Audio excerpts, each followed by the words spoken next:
Listening instructions. The listening test is about 30 minutes long and audio will be played once. There are 4 parts to the listening test. You will be given 10 minutes after the completion of the test to transfer answers to an answer sheet. Each part contains 10 questions with a total of 40 questions.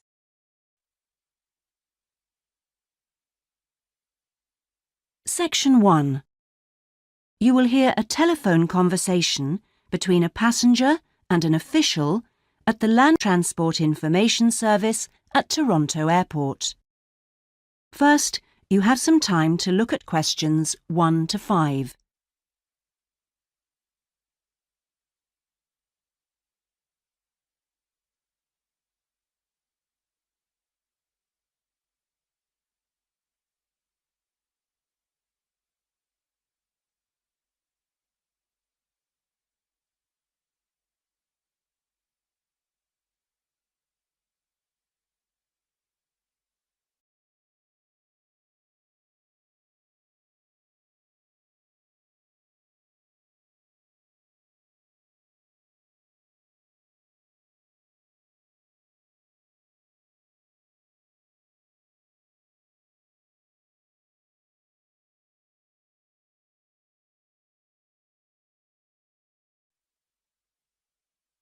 Hello, this is Land Transport Information at Toronto Airport. How may I help you? Oh, good morning.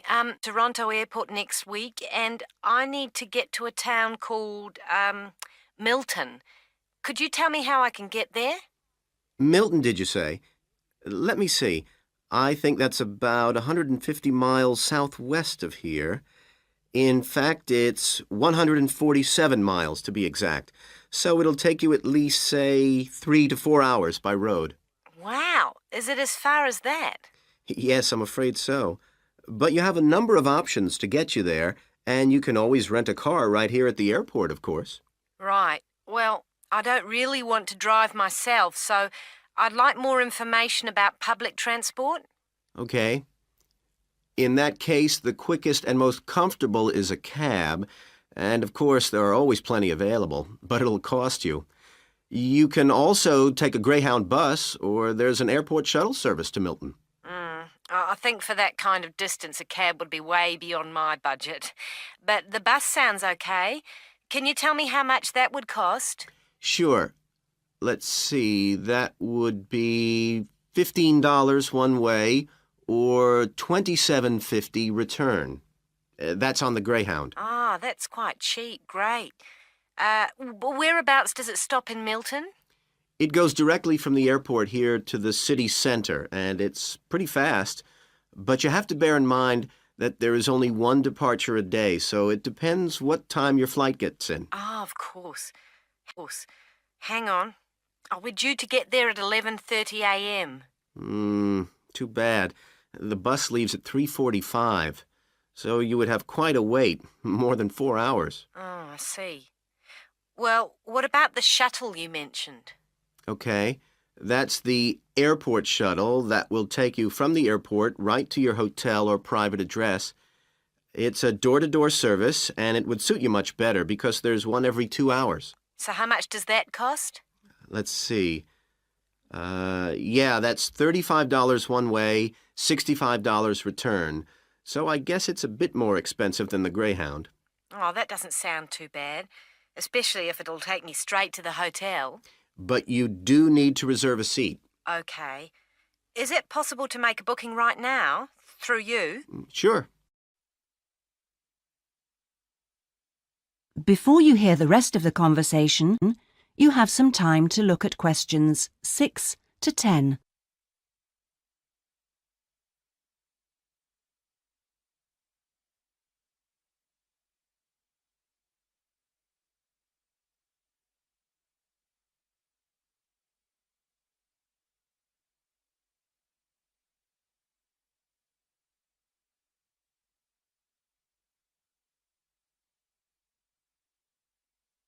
Now listen and answer questions 6 to 10.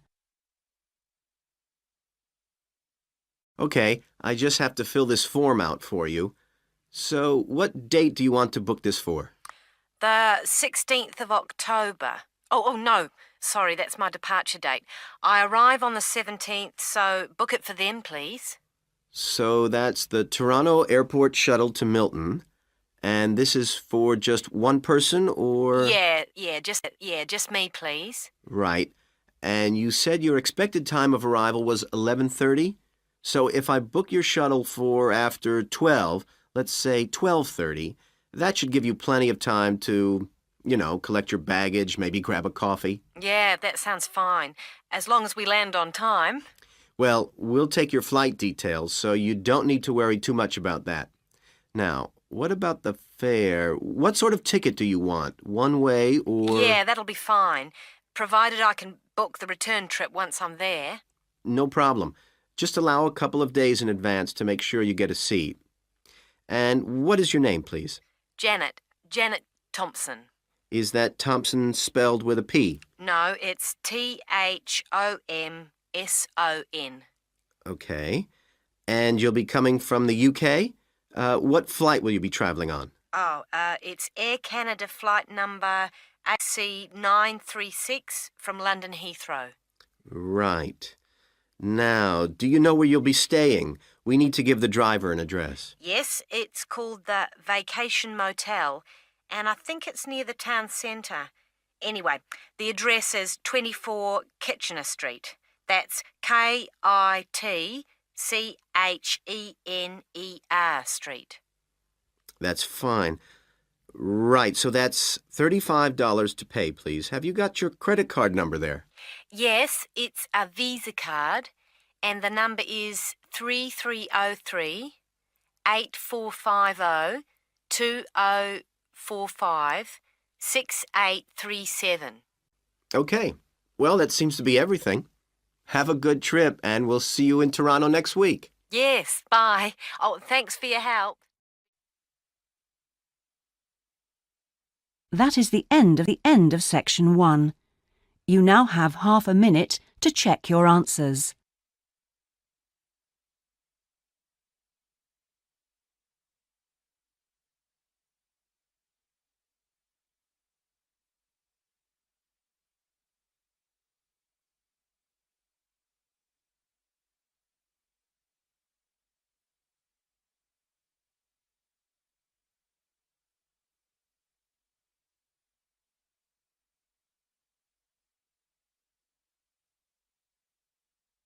Now turn to section 2. Section 2. You will hear a representative from a holiday company called PS Camping giving a talk about the holidays the company organises. First, you have some time to look at questions 11 to 16.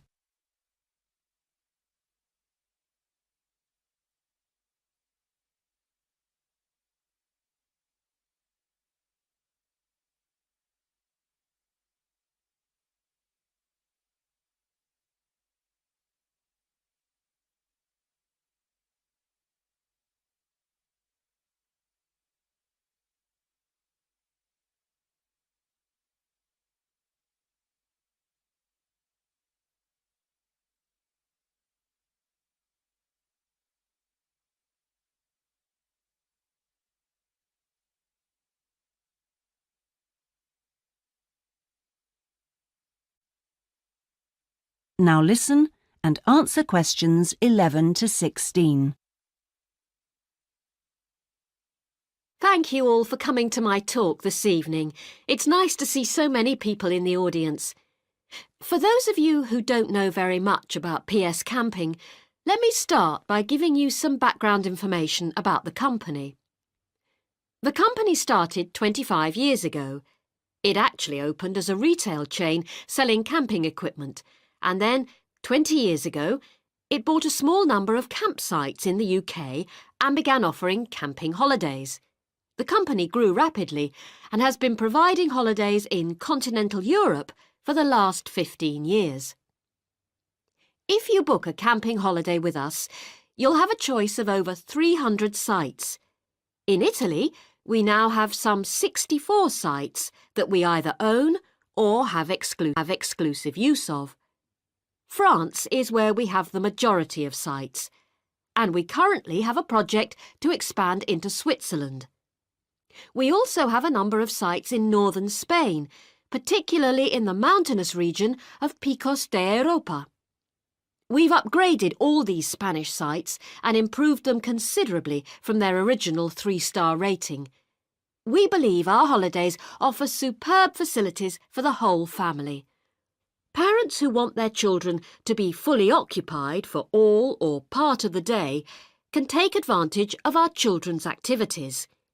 These are organised by our well-qualified and enthusiastic staff. Each day kicks off with a sports match, perhaps football or volleyball, followed by an hour of drama for everyone. This may include singing or dancing, mime or other activities. In the afternoon, there's a different art activity for each day of the week, including a poster competition or model making. What's more, our sites are truly child-friendly, and with this in mind, we operate a no-noise rule in the evenings. Children's evening activities usually finish at 9:30 or occasionally 10, and from 10:30 holidaymakers are expected to be quiet in the areas where there are tents. We want nothing to go wrong on a PS camping holiday, but if it does, we also want all our customers to be insured.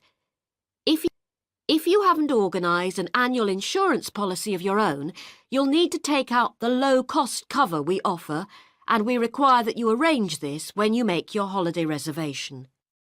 There are many advantages to choosing PS Camping and to recommending it to others. As a regular customer, you'll be kept informed of special offers, and your friends can benefit from 10% off their holiday, or book a luxury tent for the price of a standard one.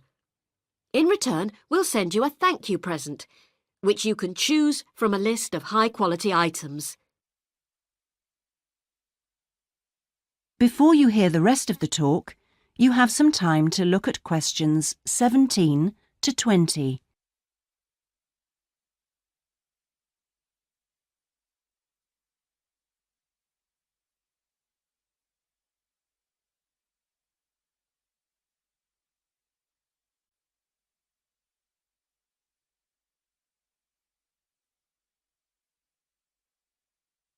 Now listen and answer questions 17 to 20.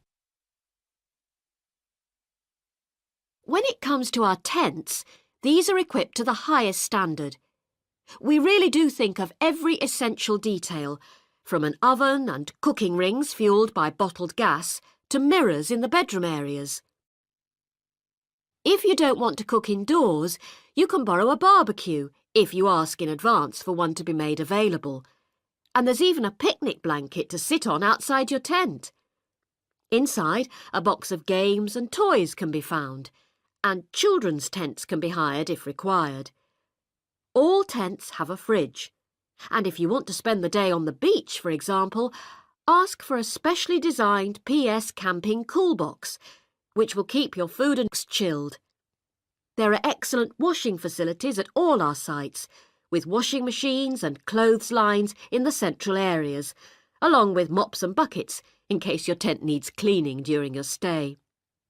All sites have a cafe and/or a shop for those who'd rather eat in than dine at a local restaurant. That is the end of section 2. You now have half a minute to check your answers.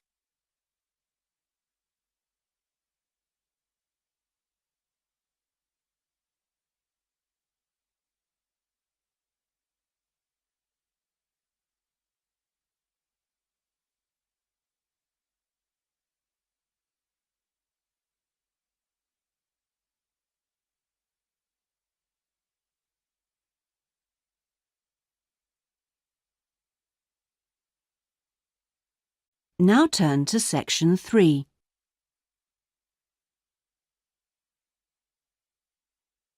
So 3. You will hear a tutor talking to 2 business students called Philip and Janice about their research on managing individuals. First, you have some time to look at questions 21 to 23.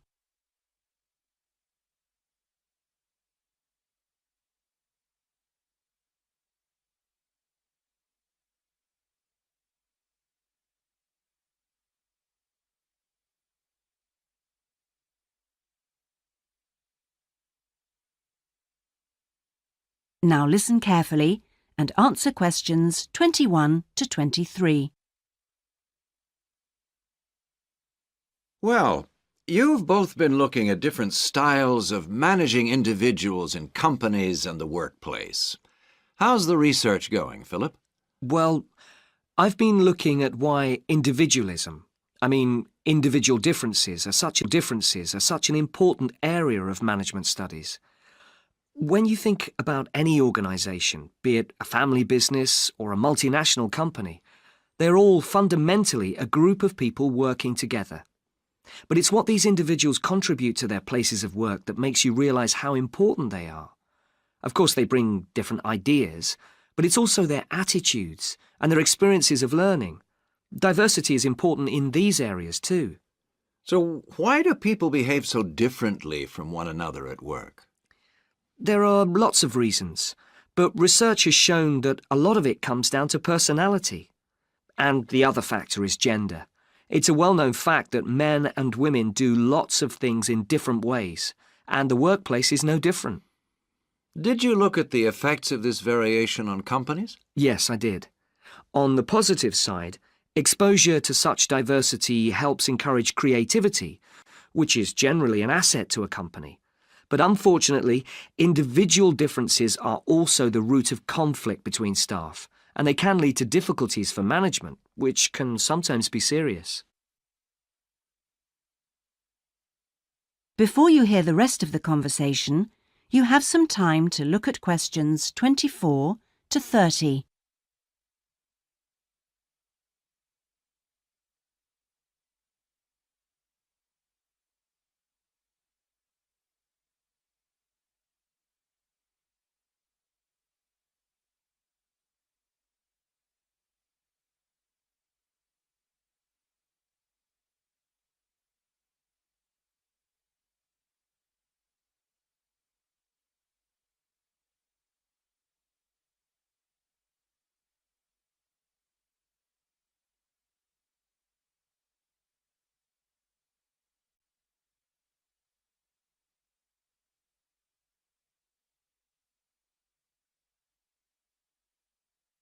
Now listen and answer questions 24 to 30. Thanks, Philip. So now I guess the two main things to remember here are to identify individual talent and then to utilize it. So, Janice, you were looking at identifying different talents in workers. Do you think this is easy for managers to do? Well, currently, teamwork is in fashion in the workplace, and in my opinion, the importance of the individual is generally neglected. What managers should be targeting is those employees who can take the lead in a situation and are not afraid to accept the idea of responsibility. That's true, Janice, but unfortunately, many managers think the entire notion of encouraging individuality amongst their staff is far too hard. Yes, that may be true, but I think one of the most important tasks of managers is to consider the needs of the individual on one hand and group cooperation and conformity on the other. It requires creative thinking on the part of management to avoid tension. So, Janice, what kind of people do you think companies should be looking for? Well, it has to start from the very beginning, when companies are looking for new employees.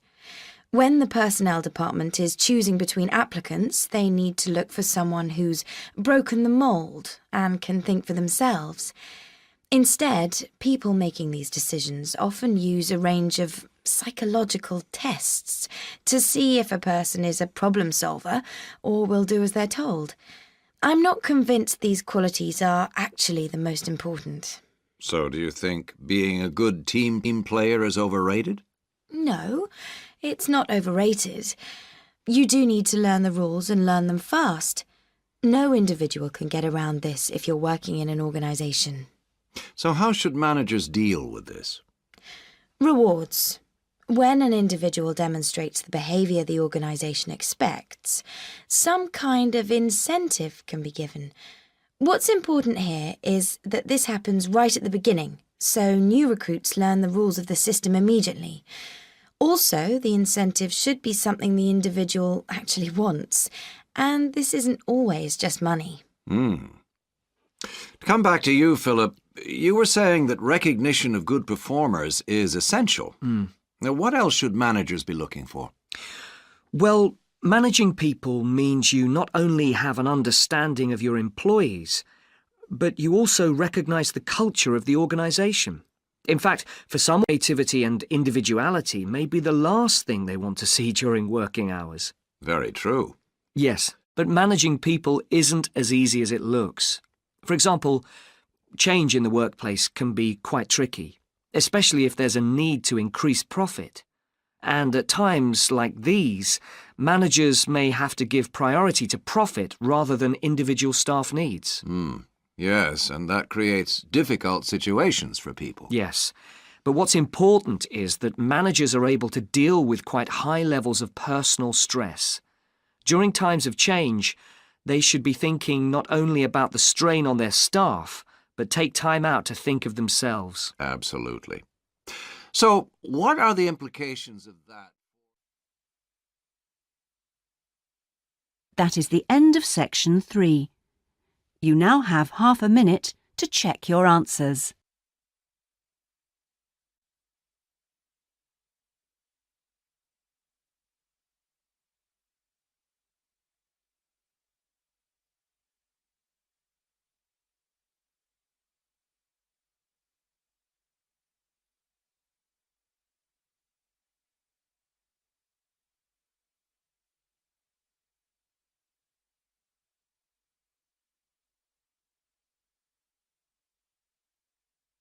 Now turn to section 4. Section 4. You will hear part of a lecture about cave paintings and other types of rock art. First, you have some time to look at questions 31 to 40.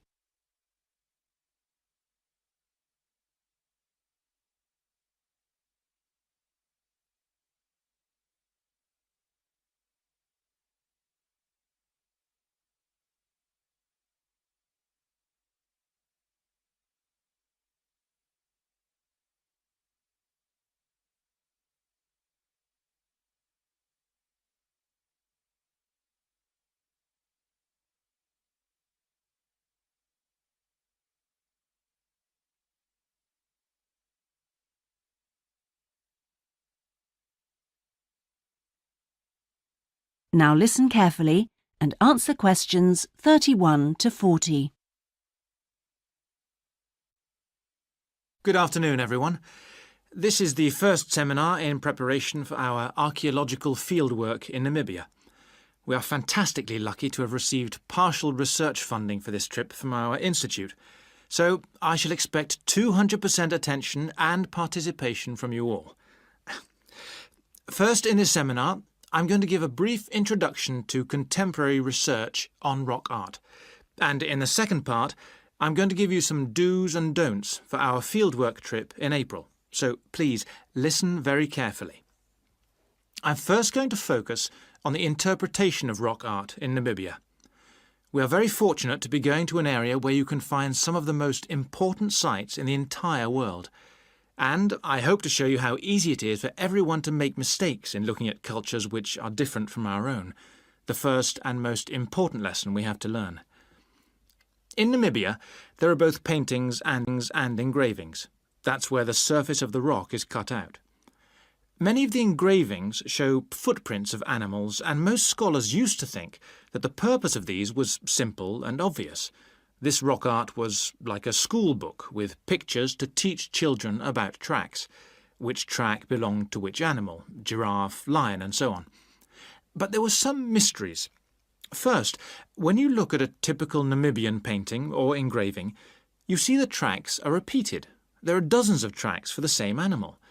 Well, you'd expect just one clear illustration if the reason, the aim was to teach tracking. Now, there were two more problems. Why are some of the engravings of animals very accurate, as you'd expect, all clearly identifiable, and others quite unrealistic? And another mystery. Some of these unrealistic animals, that's in the engravings, seem to be half human. Some, for example, have got human faces. Many researchers now think that these were pictures the wise men engraved of themselves. They believed they could use magic to control the animals they had drawn, so the hunters could then catch them for food.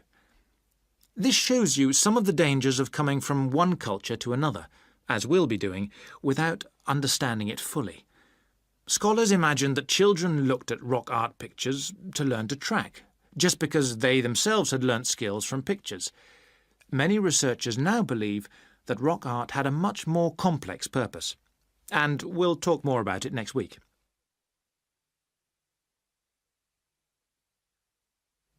Now, before I invite you to join in a discussion in this second part of the seminar, I'd like to make some very important points about our fieldwork, and in fact any field trip to look at rock art.